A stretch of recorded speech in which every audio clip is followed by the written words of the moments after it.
sa Peru patay matapos atakihin ang sarili niyang manok. Ang ibang detalye ng balitang yan aming ibabahagi maya-maya.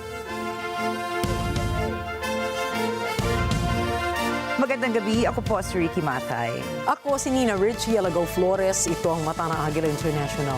Para naman sa mga headlines ngayong araw ng Biyernes. ICI bubuo ng interagency team para sa flood control probe. Negosasyon sa free trade agreement sa pagitan ng Pilipinas at European Union target kumpletuhin sa 2027. US President Donald Trump at Russian President Vladimir Putin magkikita sa Budapest. Israel at Hamas nagsisihan sa umano'y paglabag sa ikinasang peace deal. At artificial sun reactor binubuo ngayon ng China.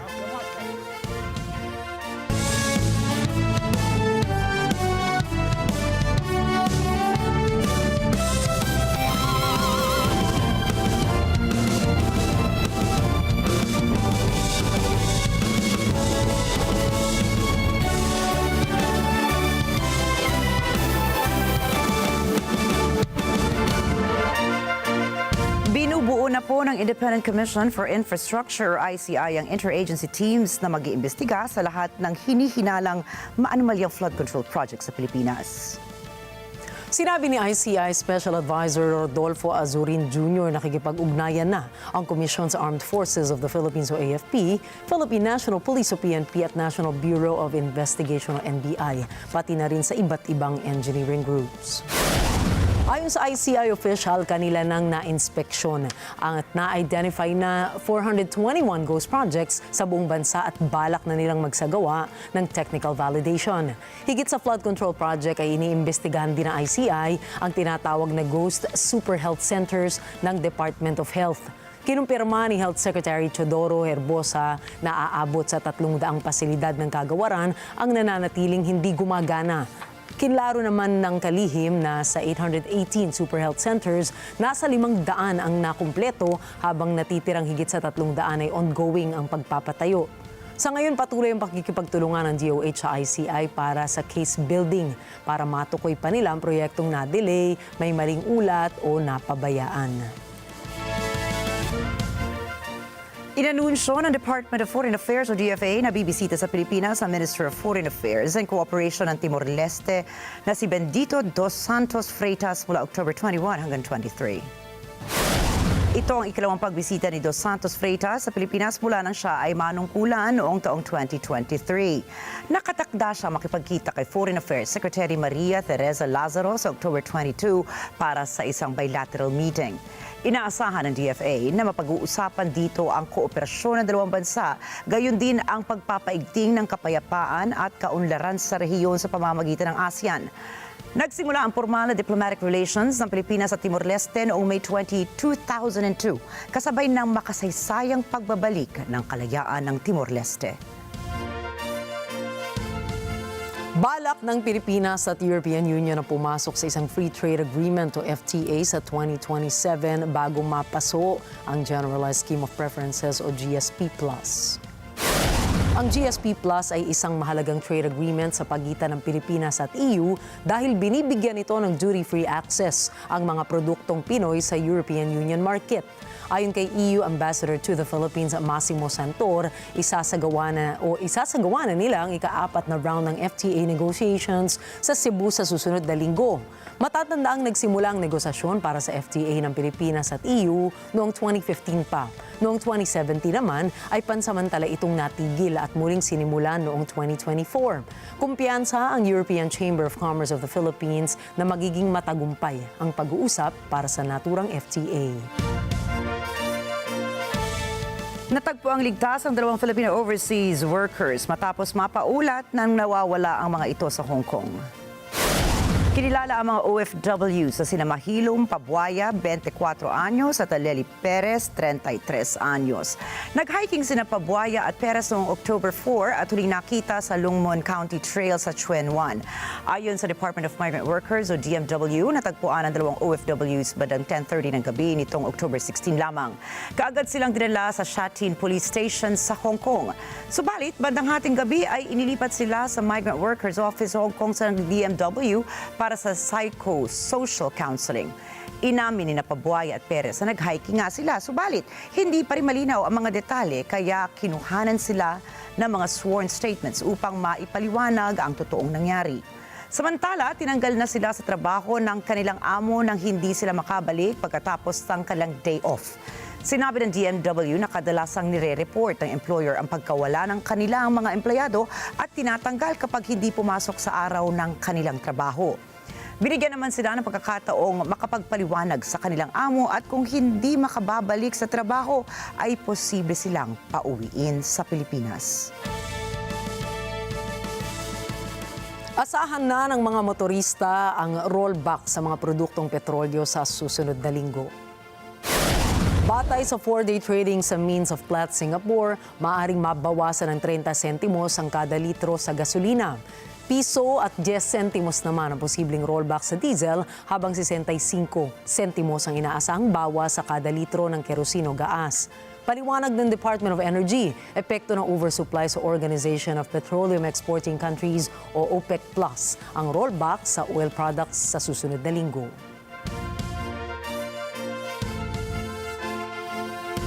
Bumaba ang salaping ipinadala o cash remittance ng mga OFWs noong Agosto.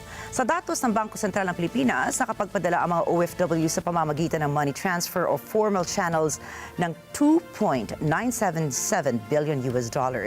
Mas mababa po ito ng $202 million kumpara sa cash remittance ng mga OFW noong July na $3.179 billion. Gayunpaman, ang August OFW cash remittance ay mas mataas sa $2.885 billion na naitala naman sa kaparehong panahon noong isang taon. Nagmula sa mga OFW na land-based workers ang may mataas na cash remittance na nasa $2.35 billion habang ang sea-based workers ay nakapagpadala ng $626 million. Tinukoy ng BSP ang 5 nangungunang bansa kung saan nagmumula ang mataas na cash remittance at ang mga ito ay ang Estados Unidos, Singapore, Saudi Arabia, Japan at ang United Kingdom. Umabot na sa 79 katao ang naitatalang nasawi sa tumamang magnitude 6.9 na lindol sa BUBUO City, Cebu. Ayon po yan sa National Disaster Risk Reduction and Management Council o NDRRMC. Sa pinakahuling situation report ng ahensya, nanatiling nasa 559 ang sugatan mula sa lindol. Aabot naman sa 216,947 families o 747,979 individuals ang apektado pa rin ng tumamang kalamidad. Nakapag-abot na ang Department of Social Welfare and Development o DSWD at iba pang mga non-government agencies na ang aabot sa higit sa 419 million pesos na tulong at higit sa 443,000 food packs sa mga apektadong pamilya. Patuloy na minomonitor na pag-asa si Tropical Depression RAMIL sa loob ng Philippine Area of Responsibility o PAR. Sa 8 p.m. bulletin ng State Weather Bureau, huling namataan si Bagyong RAMIL sa layong 595 kilometers silangan ng Sorsogon. Mayroon itong maximum sustained winds na aabot sa 55 kilometers per hour at gustiness na aabot naman sa 70 kilometers per hour. Kumikilos ang bagyo sa direksyong Timog-Kanluran sa bilis na 15 kilometers per hour. Nakataas naman ngayon ang tropical cyclone wind signal number 1 sa 21 lugar sa bansa. Ang mga ito po ay makikita ninyo sa inyong mga screen. Samantala, inaasahan ng pag-asa na 2 beses na magla-landfall si RAMIL. Una, lalapag ito sa Bicol area bukas ng hapon at susunod naman ay tatama ito sa Aurora, Quezon area araw ng linggo.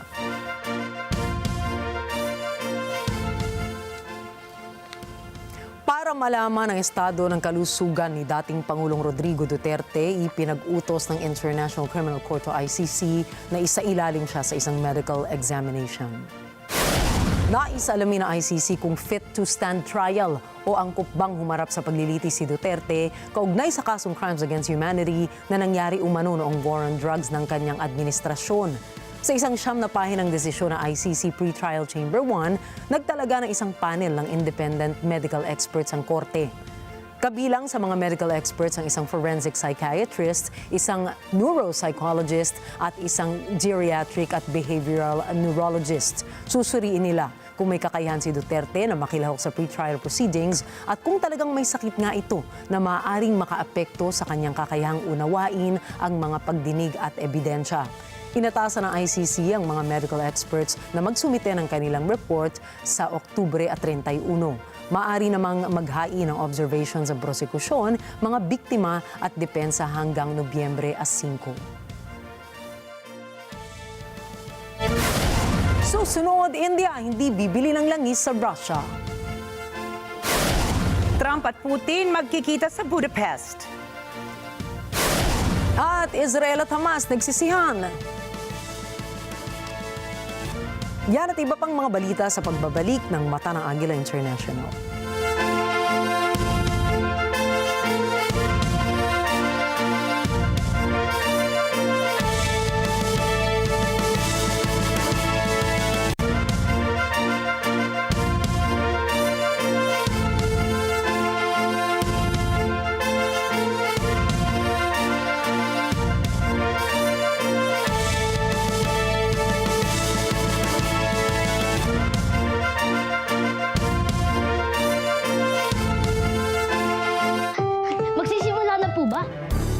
From instant payment alerts through Sound Pay to seamless transactions with the GCash for Business portal, find out how technology is making business success just a tap away. I wanted to create po something that is truly mine. My ideas, everything. And then eventually, that passion became like a bread and butter na also for me. It's ushering the micro, small, and medium enterprises into the easy era of doing business. Open for business with Cesar Vallejos, Sunday, 9 p.m. Sunday 25. Every morning is a new story with Kada Umaga.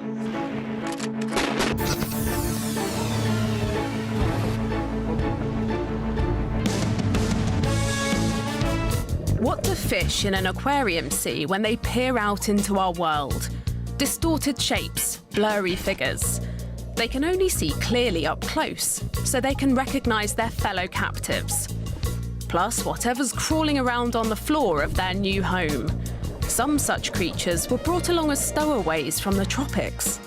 And it doesn't matter how hard you look, they often stubbornly insist on hiding from humans. A marine mystery and more on DW's Science Show. Welcome to Tomorrow Today. Dahil walang hinto ang balita. Financial straits. Mata ng Agila Weekend tuwing Sabado, alas 4 ng hapon. Ito ang Net 25. Matatag, matapag, matapak. Let's get together. Sunday 25. Sunday 25.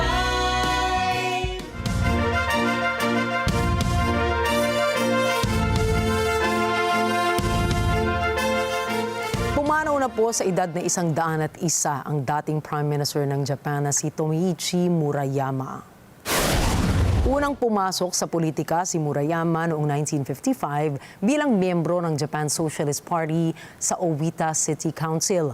Nagsilbi rin siya sa House of Representatives sa loob ng halos 3 dekada. Naihalal bilang Prime Minister ng bansa si Murayama noong Hunyo 30, 1994. Isa sa pinakamahalagang kaganapan sa termino ni Murayama bilang Prime Minister ang paghingi nito ng tawad sa naging bahagi ng Japan noong ikalawang digmaang pandaigdig makalipas ang 50 taon magmula nang sumuko ang bansa.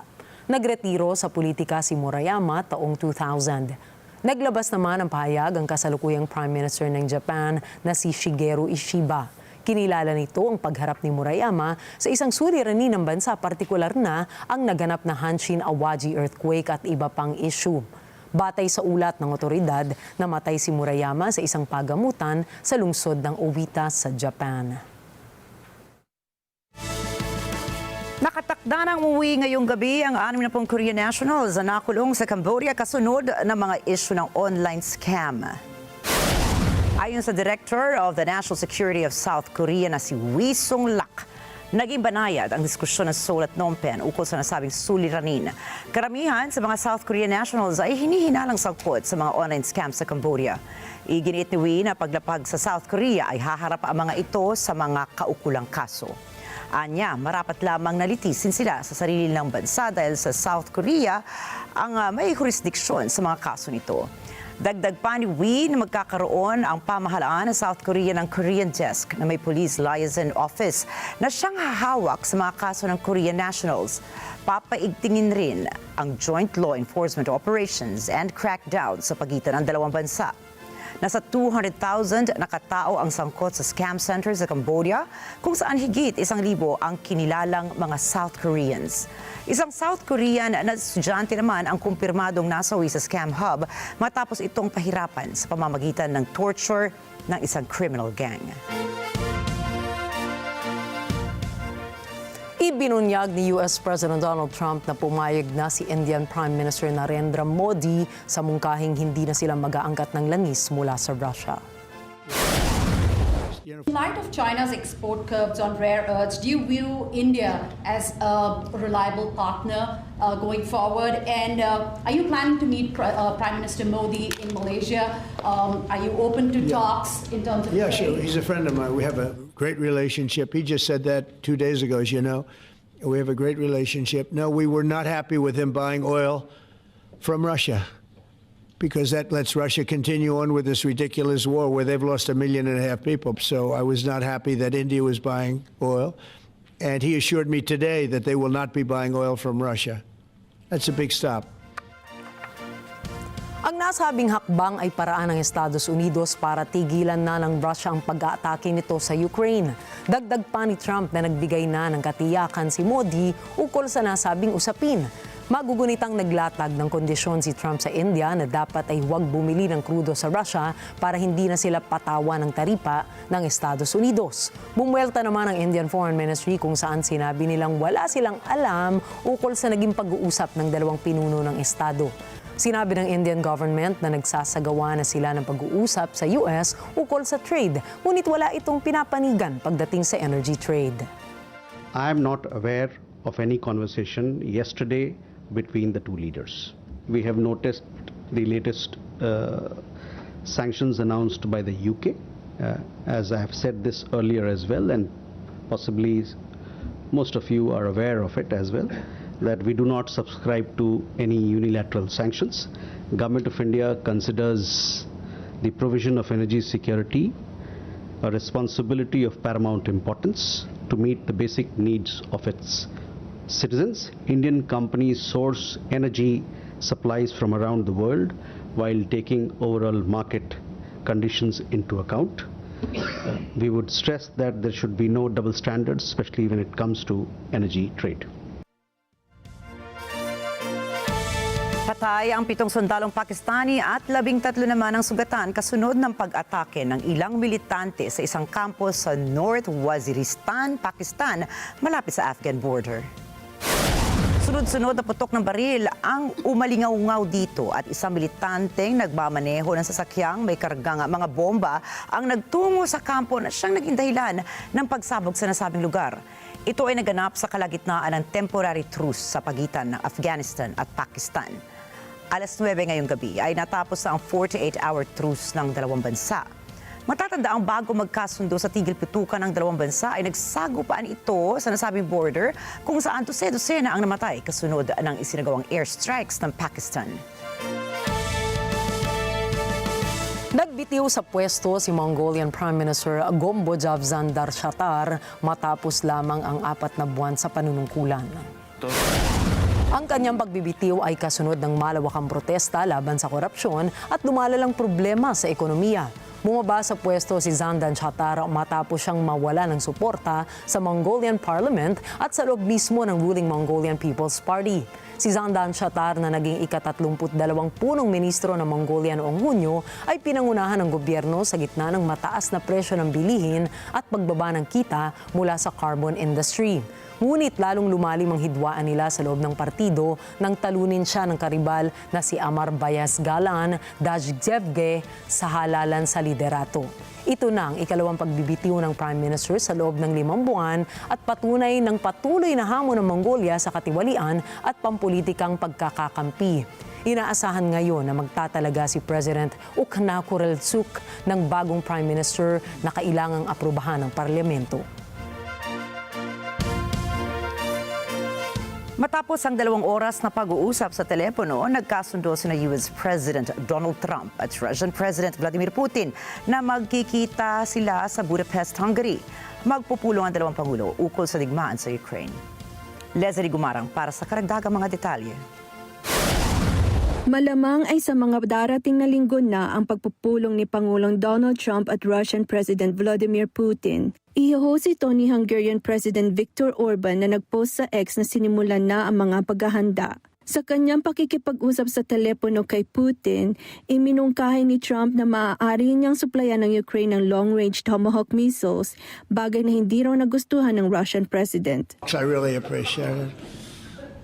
I did actually say, would you mind if I gave a couple of thousand Tomahawks to your opposition? I did say that to him. I said it just that way.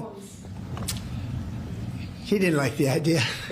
He really didn't like the idea. No, I said it that way. You have to be a little bit lighthearted sometimes, but no, he doesn't want Tomahawk is a vicious weapon. It's a vicious, offensive, incredibly destructive weapon. Nobody wants Tomahawk shot at him. Ang pag-uusap ni Trump at Putin ay isang araw bago ang pagbisita ni Ukrainian President Volodymyr Zelensky sa White House. Lumapag sa Washington si Zelensky noong Huwebes. Inaasahang humingi sa US si Zelensky ng karagdagang military aid kabilang ang long-range Tomahawk missiles. Anya sa pagpayag ni Putin na makipagkita kay Trump, nangangahulog ang defensive na ito. Umani ng atensyon ang Hungary bilang lokasyon ng meeting. Wanted kasi si Putin sa ilang lugar dahil sa akusasyon na war crimes. Kontra sa NATO at European leaders, maggiliw ang relasyon ni Hungarian President Viktor Orban sa Russia. Samantala, tensyonado naman ang relasyon ng Ukraine at Hungary. Kinuwestiyon na nito ang logic ng Western military aid para sa Kyiv. Leslie Gumarang para sa Mata ng Agila International, trusted, connected, on point. Agad nagpatawag si Russian President Vladimir Putin ng pulong kasama ang mga pangunahing opisyal ng Kremlin alinsunod sa phone call nito kay US President Donald Trump.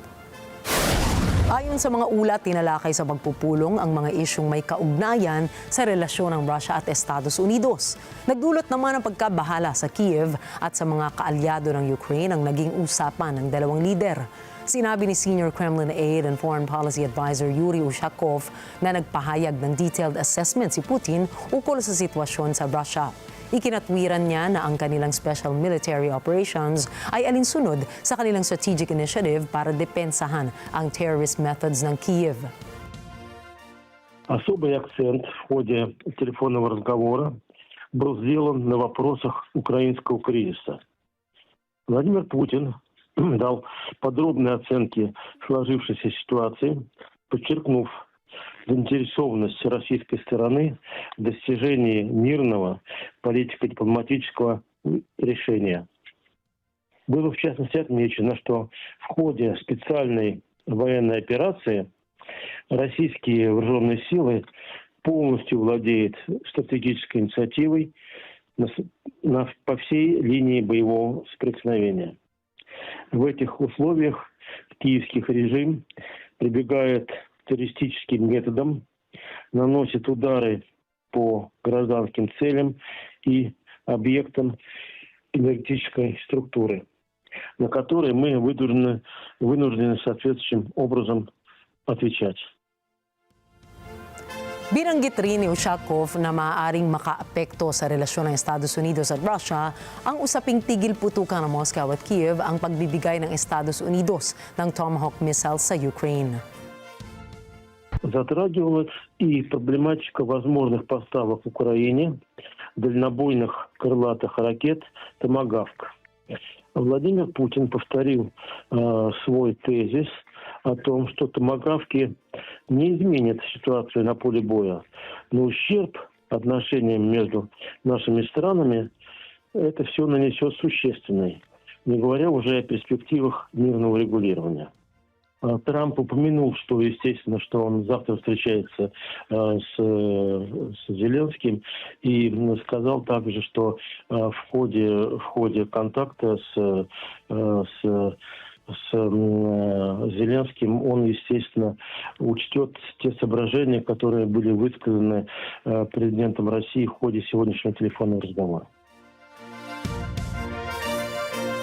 Nagkagulo po sa Nairobi, Kenya matapos magpaputok na baril at gamitan ng tear gas ng security forces ang libo-libong mamamayang nagtangka makita ang labi ng namayapang opposition leader na si Raila Odinga sa isang stadium. Nagsimula ang kaguluhan ng sirain ng mga nagluluksa ang gate ng stadium dahilan upang magpaputok ng warning shots ang mga sundalo at magpakawala ng tear gas ang pulisya upang lumayo ang mga tao. Makikita rin sa isang footage matapos ang kaguluhan ang ilan sa mga sugatan na inaalalayan na palabas sa stadium. 4 ang naiulat na nasawi ayon sa mga lokal na otoridad. Sa parehong araw, libo-libo ang sumugod sa paliparan ng Nairobi na nakasagaba naman sa seremonyang pinangunahan ni President William Ruto para sa pagbabalik na labi ni Odinga na may military honors. Sisi tumeraukia parliament asubuhi, wakati tumesikia kwamba wameleta huku, hafla iko huku, tumetoka huko, tumetoka Kasarani, tumetoka parliament na mbio, tumekimbia kutoka Nairobi parliament hadi hapa ndo tunafika. Nimekuwa nikimwona na nimekuwa nikipiga kura kwake sana, lakini leo naona nimevunja mtu mkubwa sana amepotea duniani, na ndio maana nimekuja hapa leo ili niweze kumpea asanti zangu za mwisho. Kilala si Odinga bilang haligi ng politika sa Kenya, dating political prisoner at 5 ulit na tumakbong pangulo. Pumanaw si Odinga noong October 15 sa edad na 80 sa India habang nagpapagamot.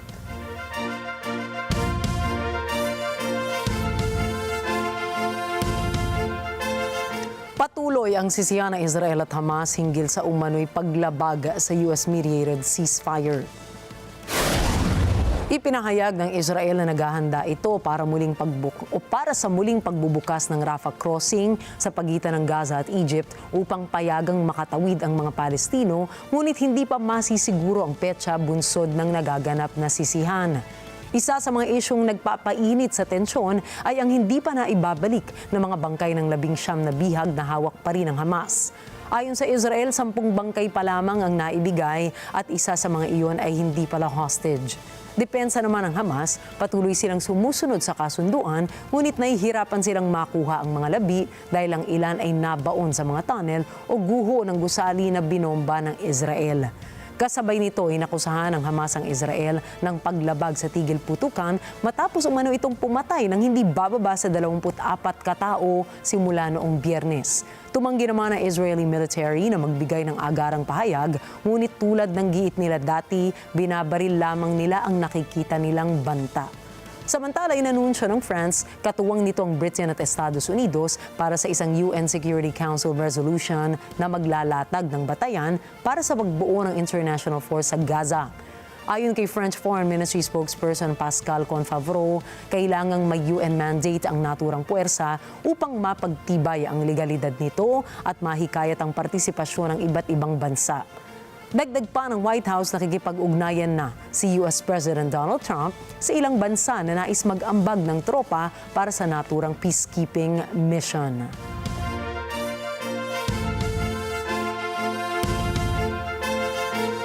Isang lalaki ang nasawi habang mahigit sa 90 ang sugatan, kabilang ang mga pulis sa malawakang kilos protesta laban kay President Jose Heri sa bansang Peru. Pinangunahan ng Gen Z ang kilos protestang ito, kabilang ang ilang transportation workers at civil groups na nagrereklamo laban sa korupsyon at sa tumataas na bilang ng krimen sa naturang bansa. Bahagi rin ito ng serye ng mga kilos protestang inilunsad laban kay Harry na kamakailan lamang ay nanumpa bilang Pangulo kasunod ng pagpapatalsik sa pwesto kay Dina Boluarte kasunod ng isang impeachment vote. Ngayon ay nahaharap si Harry sa mga alegasyong may kaugnayan sa korupsyon at naudlot na investigasyon ng umano'y sexual abuse laban sa kanya. Mariing itinanggi ng presidente ang mga paratang laban sa kanya at iginiit na handa siyang makipagtulungan sa investigasyon ukol dito. Isinailalim na po sa state of emergency ang Los Angeles County dahil sa mga federal immigration raids bilang pinakabagong hakbang upang matulungan ang mga residenteng natatakot na madakip ng Immigration and Customs Enforcement.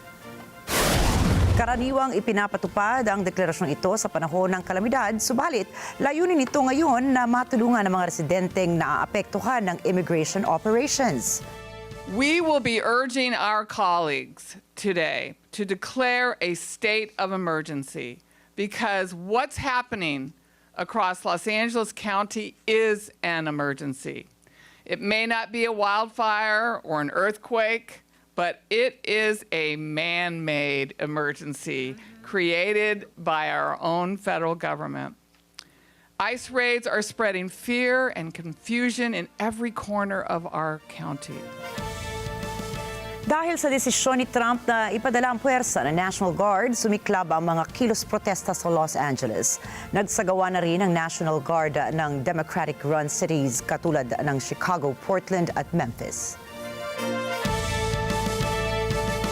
Bit-bit ang kanilang mga gamit, umalis sa Pentagon ang mga mamamahayag ng iba't ibang news organizations. Tumanggi rin silang pumirma sa bagong Pentagon Access Policy. Si Rosel Feria para sa report.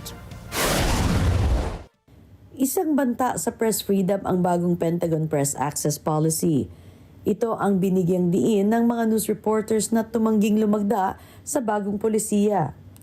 Sinasabing nakapaloob sa bagong polisiya ang posibilidad na mabrandan silang security risk at mabawi ang Pentagon Press badges kung magtatanong sa department employees ng classified at ilang uri ng unclassified information. Kabilang sa mga hindi lumagda ay ang Reuters, Associated Press, Bloomberg News, New York Times, Wall Street Journal, Washington Post, CNN, Fox News, CBS, NBC, ABC, NPR, Axios, Politico, The Guardian, The Atlantic, The Hill, Newsmax, Breaking Defense at Task and Purpose.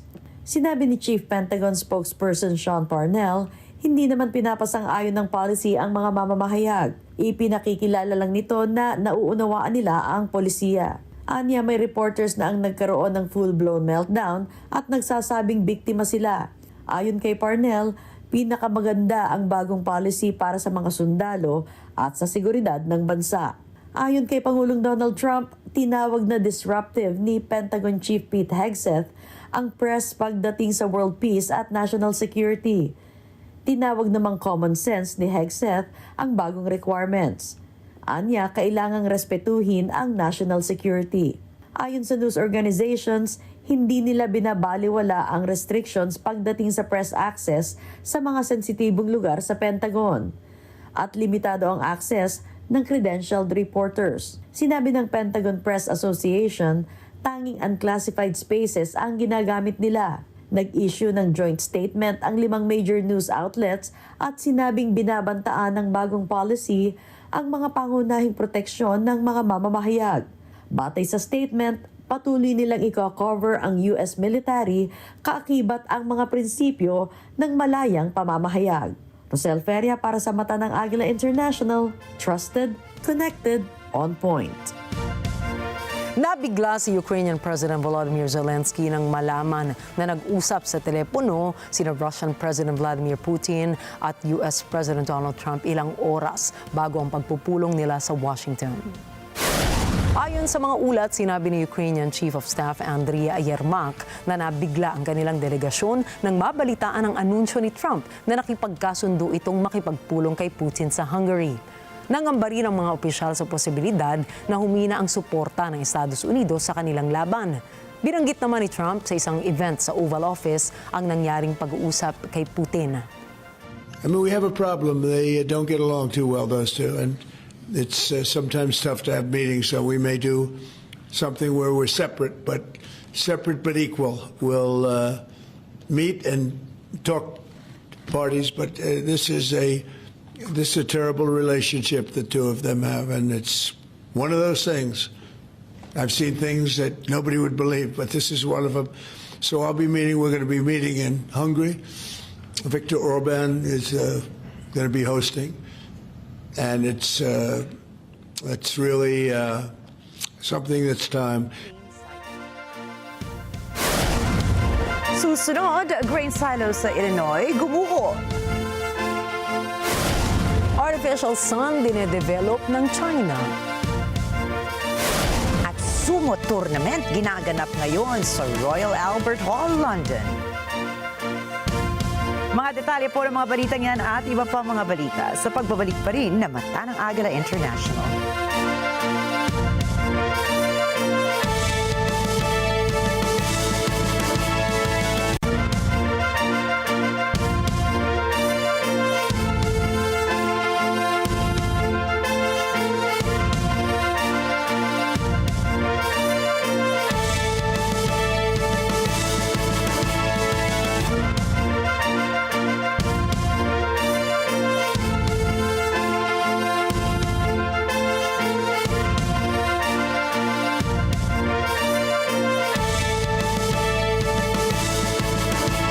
On your way to success? Start with the best. New Era University, where we guide every individual to their natural state of excellence. Enroll now, because New Era University awaits the future we can build together.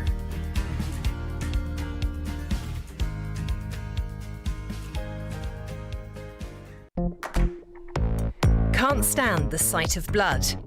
Does it make you break out in a sweat? Or even faint? You might have hemophobia, a fear of blood. Sometimes just looking away can help. Doctors, of course, don't have that option. Looking at your blood can tell them a lot about your health.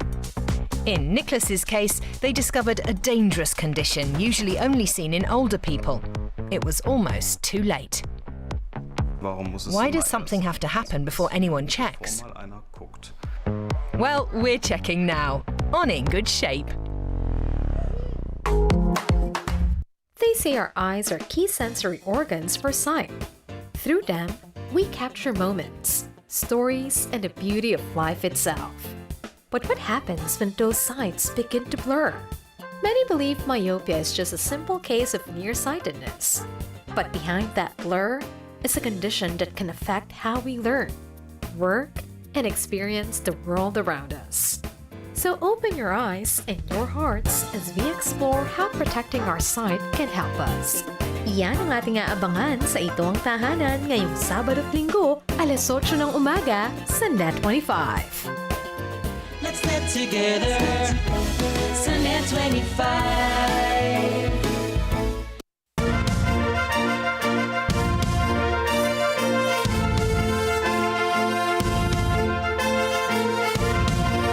Nag-walk out ang iba't ibang mga youth group at mga estudyante sa iba't ibang universidad sa Manila Converge at Mendiola para ipahayag ang kanilang pagkadismaya sa nangyayaring korupsyon sa pamahalaan. Kabilang sa mga pamantasang lumahok sa kilos protesta ay mula sa Intramuros, Taft Avenue, University Belt at maging mula sa Katipunan. Kanilang iwinagayway ang iba't ibang mga placards at banners na naglalaman ng mga mensahe sa gobyerno na tigilan na ang katiwalian. Nakabantay naman ang Manila Police sa naging rally sa Mendiola at iginiit nilang walang permit ang mga demonstrador para magsagawa ng kilos protesta. Patay naman ang lalaking ito sa Peru matapos siyang atakihin ng sarili niyang manok. Naganap po ang insidente sa Paramonga District bago magsimula ang isang cockfight. Ayon sa lokal na ulat, ipinagsasabong sana ng biktimang si George Luis Castillo Corso ang alaga niyang manok. Subalit, kwento ng mga nakasaksi, natusok ng patalim na nakatali sa isang binti ng manok ang hita ng biktima. Tinamaan ng patalim ang femoral artery ng lalaki at nagdulot ito ng rapid blood loss. Naisugod pa ang biktima sa 7 de Junio Medical Center, subalit kinalaunan ay pumanaw rin ito dahil sa malubhang pinsala sa kanyang natamo sa trahedya. Dinala sa pagamutan ng isang 11 taong mag-aaral ang 11 mag-aaral ng Asra Kampung Medan matapos ang pananalasa ng malakas na bagyo sa Malaysia. Ayon sa lokal na ulat, tumama ang malaking buhawi sa mga paaralan at mga kabahayan sa Telok Panglima, Garang. Tinuklap nito at tinangay ang mga bubong ng mga gusali. Sa ngayon, nagsasagawa na ng clearing efforts sa tree cutting operations ang mga lokal na pamahalaan. Samantala, nananatili pa ring sarado ang ilang mga paaralan sa Telok Panglima, Garang dahil sinisikap pa ng mga otoridad na tiyakin kung ligtas ng gamitin ang mga gusali. Gumuho po ang isang grain silo sa Martinton, Illinois at nagdulot ito ng power outage sa nasabing lugar. Ayon sa kanilang County Emergency Management Agency, nadamay ang mga poste ng kuryente sa pagguho ng grain silo. Wala namang napaulat na nasaktan o nasawi sa insidente. Naibalik na rin ang kuryente sa ilang mga tirahan sa Martinton. Iniimbestigahan na ng pulis ang sanhi ng pagguho ng silo. Nagdulot ng traffic jam ang pag-uwi ng mga motorista matapos ang National Day holiday sa China. Umabot sa mahigit 120,000 na mga sasakyan ang naipit sa Wujiang Toll Station, ang pinakamalaking toll station sa China na may 36 na mga lanes. Ayon sa ulat, umabot sa halos 24 oras ang bumper-to-bumper traffic sa lugar habang libu-libong mga motorista ang hindi umusad sa gitna ng dagsa ng mga biyaherong pauwi. Ipinayo ng mga otoridad na iwasan muna ang naturang toll station at dumaan sa mga alternatibong ruta habang pinalawig ng mga subway at bus operators ang kanilang biyahe upang maibsan ang pagsisikip ng kalsada. Agad naging viral ang nasabing lagay ng trapiko na inihalin tulad ng ilan sa mga kilalang traffic jams sa India.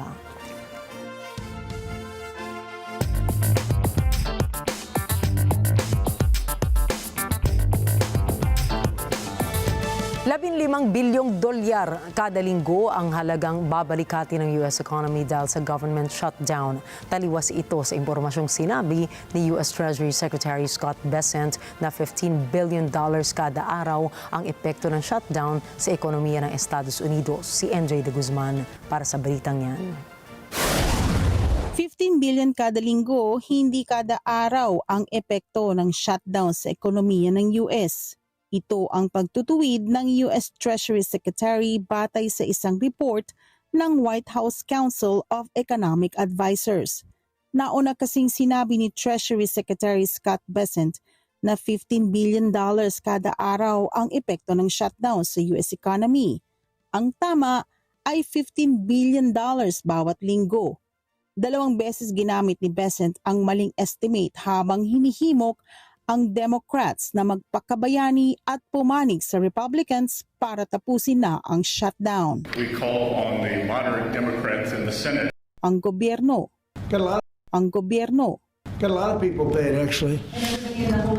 We got the people that we want paid, okay? And we want the FBI paid, we want the military paid. We got the people that we want paid. Inutusan ni Trump si Pentagon Chief Pete Hegseth na tiyaking sumahod ang active duty US military personnel noong 15 ng Oktubre. Samantala, ibang ihip ng hangin ang dala ng shutdown sa usapang healthcare sa bansa. Isa sa nangingibabaw na issue ng shutdown standoff ang nakaabang na expiration ng subsidies na ginagamit pambayad sa health insurance ng milyon-milyong Americans.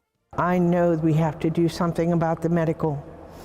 In the Affordable Care Act, there is no way that people are going to be able to afford the premiums for that Affordable Care Act. And when they can't afford it and they drop it, and then they're still going to need health care, they go in under uninsured, every person is going to feel a hurt to their insurance. Because if you have insurance, it's going to go up higher. So there's not a person it's not going to affect. Maybe today they can say, oh, this doesn't bother me. This is not something I have to worry about. Wrong.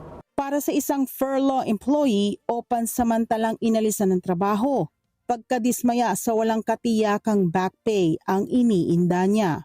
It's lawlessness to not pay federal employees after a shutdown.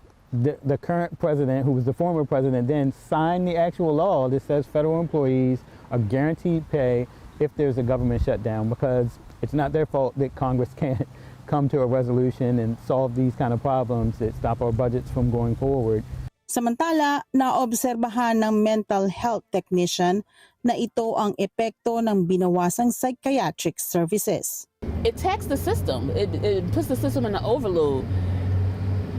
Some nights you can have 5 patients waiting to be seen to come to an inpatient.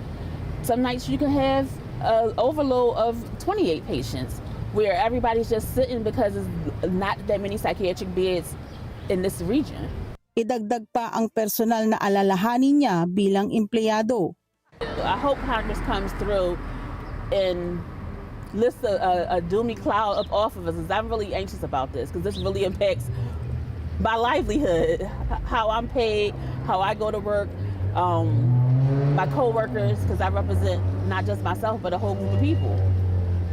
Narito ang apila ng mga nasa healthcare sector. Medical care is not a partisan issue. It's non-partisan. It's life or death issue, and it should be dealt with that way. Wala pang pagtatapos na natatanaw pagdating sa shutdown na ngayon ay pumasok na sa ikatlong linggo. NJ De Guzman para sa Mata ng Agila International, trusted, connected, on point. Kinumpirma ng US Department of Justice ang pinakamalaking pagkakakumpiska ng cryptocurrency sa kasaysayan.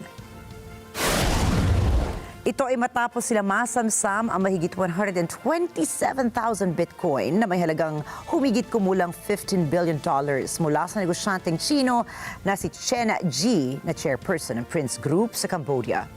Kinasuhan si Chen ng wire fraud and money laundering dahil sa operasyon ng mga online scam. Lumabas din sa investigasyong ginamit umano ni Chen ang mga negosyo, kabilang na ang kumpanyang Lubian para itago ang iligal na kita gamit ang cryptocurrency mining.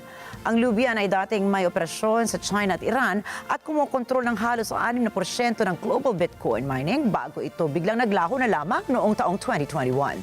Sa investigasyon ng US, natuklasang ang mga Bitcoin na una nang iniulat na ninakaw mula sa Lubian ay hindi talaga ninakaw kundi pag-aari pala ni Chen. Dati nang sinabi ng mga investigador na may kaugnayan ng crypto mining sa money laundering at online fraud.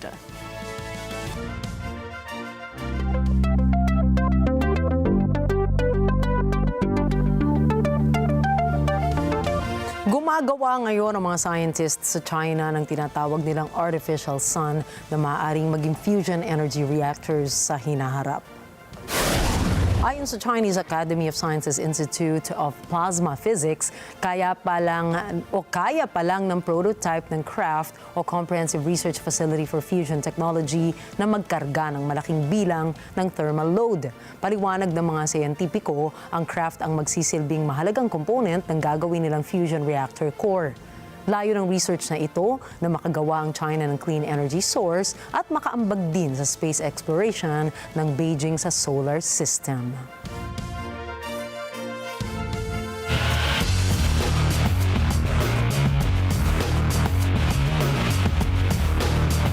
Umani po ng atensyon sa London ang 5 araw na sumo tournament na dinaluhan ng mga Japanese wrestlers. Makalipas ang halos 2 dekada, pumunta ang mahigit sa 40 Rikishi wrestlers mula Tokyo sa London para ipakilala ang larangan ng sumo wrestling sa Europa. Ipinakita ng mga wrestlers sa mga manonood ang kanilang lakas, disiplina at dangal ng kulturang Hapon. Tampok din sa torneo ang kasalukuyang Japan's own 25-year-old grand champion na si Ono Sato. Nagpakita ito ng kapanapanabik na pagbalanse ng kanyang lakas sa torneo. Sumali rin sa sumo wrestling ang 2 Ukrainian wrestlers na sina Aonishki at Shishi.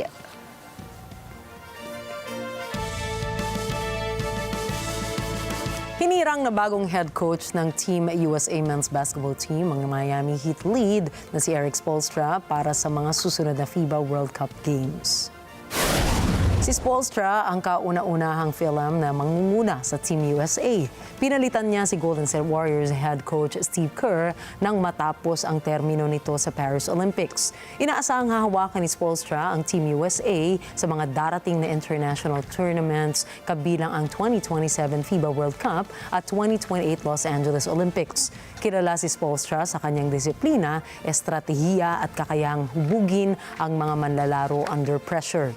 2 NBA championships na ang naibigay niya para sa Heat at kinilala siya bilang isa sa pinakamahusay na coaches sa kasaysayan ng basketball. Ayon sa komite ng USA Basketball, pinili nila si Spoelstra dahil sa kanyang malawak na karanasan at liderato na kayang magdala ng tagumpay sa mga pinakamalalaking entablado. Para naman sa mga Pilipino, itinuturing itong malaking karangalan at patunay na ang talento ng Pinoy ay kayang umangat hanggang sa pinakamataas na antas sa mundo ng basketball. At nagtala po ng panibagong record si Portuguese striker Cristiano Ronaldo. Nakuha ng 40 anyos na striker ang goal na 2 beses para maitabla ang laro 2-2 sa pagitan nila ng Hungary. Ang 2 goals na ito ang naglagay sa kanya sa bilang na leading scorer sa FIFA World Cup qualifying history. Bago kasi ito maitala ang record ay kapantay niya si Carlos Ruiz ng Guatemala na mayroong 39 goals. Subalit ngayon ay mayroon na siyang 41 goals. Sinabi ni Ronaldo na labis itong nasisiyahan na irepresenta ang bansa, lalo na ngayon mayroon na siyang panibagong record na naitala. Mayroon na itong kabuuang 143 international goals para sa Portugal na pinalawig sa men's international scoring record na kanyang nabasag noong taong 2021.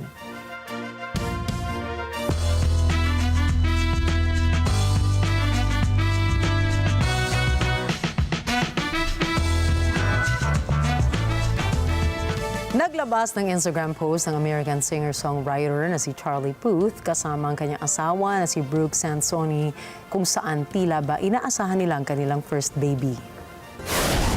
Makikita ito sa music video ng kanyang bagong single na pinamagatang Changes, kung saan marahang hinahaplos ni Brooke ang kanyang tiyan habang inilalapat naman ni Charlie ang kanyang mga kamay rito. Matatandang ikinasal ang dalawa sa Montecito, California noong 2024. Kilala si Charlie Puth bilang isang American singer-songwriter at record producer na nagpasikat ng mga kantang See You Again at One Call Away.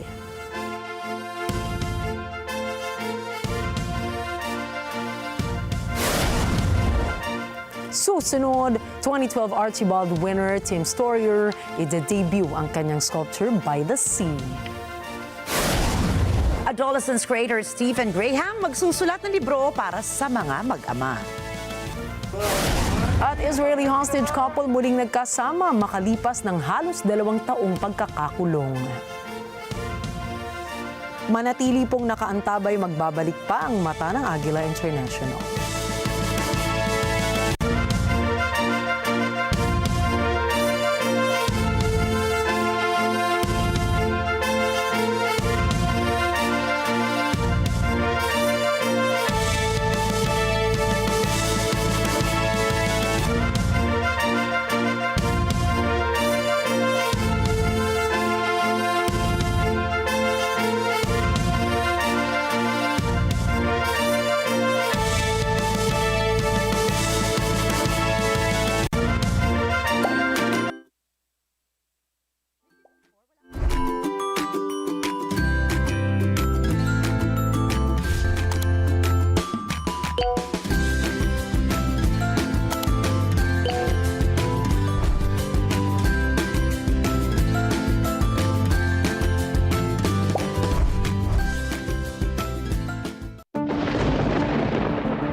bagyo at habagat, huwag kalilimutan ang ASBL.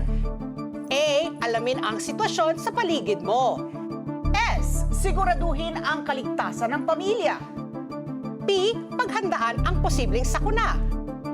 At higit sa lahat, ugaliing and nakatutok sa tamang impormasyon.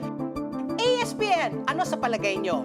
Lunes hanggang Biyernes, alas 8 hanggang alas 10 ng umaga. Dito lang sa Net25! Sa Net25.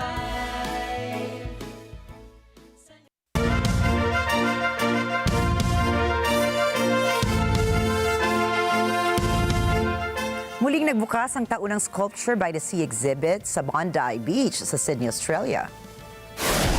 Tampok sa exhibit ang nasa 100 sculptures na gawa ng mga artists mula sa Australia at iba pang panig na mundo. Bagamat muntikan ng hindi matuloy ang aktibidad dahil sa kakulangan sa pondo, ay nairaos din ang exhibit na makalikom ng donasyon mula sa publiko at corporate sponsorships. Ang ika-27 edisyon ito ng Sculpture by the Sea exhibit ay libre at bukas sa publiko hanggang November 3. May panawagan ang co-creator ng Emmy-winning TV series na Adolescence. Hinihikayat ni Stephen Graham ang lahat ng tatay sa buong mundo na ibahagi ang kanilang mga karanasan sa pagpapalaki ng mga anak nilang lalaki. Ito ay isasama ni Graham sa kanyang binubuong libro na may pamagat na Letters to Our Sons. Maglalaman ang libro ng mga liham ng mga tatay mula sa iba't ibang estado ng buhay, kabilang narito ang liham ni Graham para sa kanyang sariling anak. Nagsimula ang pasahan ng mga liham noong Oktubre 15 at magtatapos naman sa Enero 12 sa susunod na taon. Nakilala ang TV series ni Graham na Adolescence dahil sa pagtalakay nito ng mga issue ng toxic masculinity at pati na rin ang epekto ng labis sa paggamit ng social media sa mga menor de edad. What we want is for you lot, you dads out there, to help us write a book, which will be your book as well, called Letters to Our Sons. So if you could write letters to your sons, and they can be letters about anything, can't they? Yeah, they can be funny, they could be sad, they could be moving. So please, please, please, please, please put pen to paper or get that keyboard out. Get someone to help you if you want. I'm dyslexic, but I'm still going to do one, so my missus will probably help me. But get your letters in, please, so we can read them and you can help us make a book that can hopefully talk to generations to come. Do you know what I mean? Matapos naman ang halos 2 taon o 738 days na nahiwalay sila sa isa't isa, ay nagkasama muli ang magkasintang Israeli na ito na biktima po ng pandurukot noong October 7, 2023 o mas kilala sa tawag na Hamas attack. Kinilala magkasintahan bilang sina Noah Argamani at Avitnan Or. Sa isang Instagram post, ibinahagi ni Argamani ang emosyonal na mensahe mula nang sila ay matakip at magkahiwalay hanggang sa muli silang magkasama. Ayon sa kanya, masisimulan na nilang dalawa ang kanilang healing together journey. Nasagip si Argamani ng mga Israeli commandos noong June 8, 2024. Habang isa naman si Avinatan sa mga 20 hostages na napalaya bilang bahagi ng ceasefire na isinulong ni US President Donald Trump.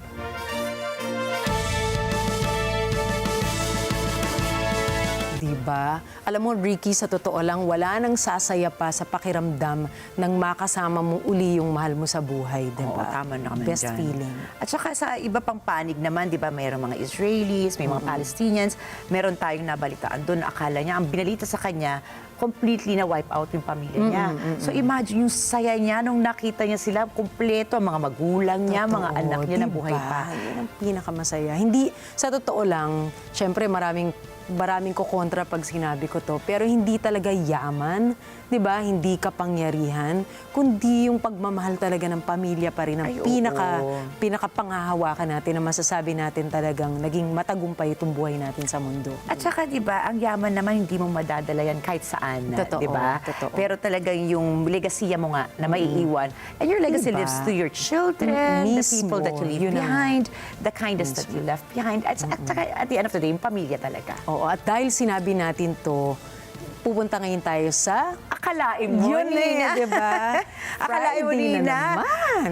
nakaraos na naman tayo ng isang linggong pagbabalita, di ba? Tsaka alam mo na, heading into the weekend, kaya namin nabanggit po yung pamilya kasi ito na naman po ang isang pagkakataon para samahan natin ang ating mga pamilya at paramdam natin ang ating pagmamahala. Yun. Thank God it's Friday once Thank again. God it's Friday and once again. As always, every Friday, we wish that you would spend this weekend with your loved ones, making very wonderful memories. Kahit anong pa naman ang pagdaanan natin. Tama, yun. So, tandaan na narito po kami para maghatid ng balita sa amang dako ng mundo. Happy weekend, everyone. Ako po muli, si Ricky Matay. Ako si Nina Richie Alago Flores. Muabati rin po na happy weekend. Ito po ang mata ng Agila International, Trusted, Connected, On Point.